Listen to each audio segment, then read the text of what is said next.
Welcome to the Oregon Fly Fishing blog. We're going to tie a Euro jig fly this morning. These are something that's become quite popular all of a sudden, so we're going to try to get it onto you. What I have here is a CB400 or C400BL from TMC and Umpqua Feather Merchants. And then I'm going to put on the thread here is a UTC or Ultra Thread 140 in cream.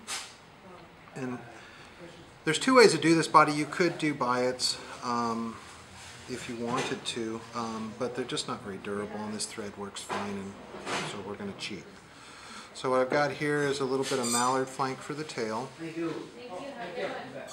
Not a real long tail. They keep the tails fairly stubby on these flies from what I can tell. Now I'm going to bring the thread up the shank, and I want to keep it even over that mallard flank, because as soon as I bring the thread up to the front, I'm going to tie in some D-rib, wrap back, and then my body's essentially done. So I'm going to pull this D-wrap. And I think keeping these things slender is critical. Very slender, very sparse. They sink way faster. Yep. And then all I'm going to do with this D-rib is just rib this body. And I think a bigger bead in some cases too. Yeah, and this is an 1/8 bead on a size 12, I believe. And it, you know, you could almost get away with something bigger, but it's a tough one. Depends, yeah. Depends on your water.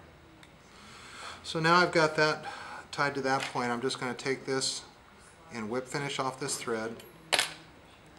And then I've got a second thread set up. This is Vivas Red in 10/0.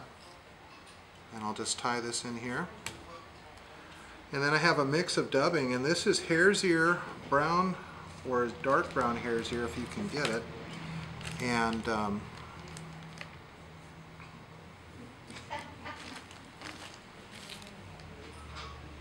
it's not in your thing. I had it sitting right here.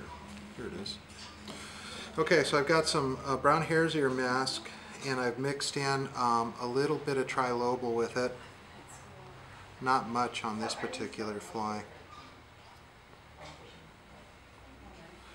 This one may not actually be buggy enough, but we're going to go ahead and finish this out this way.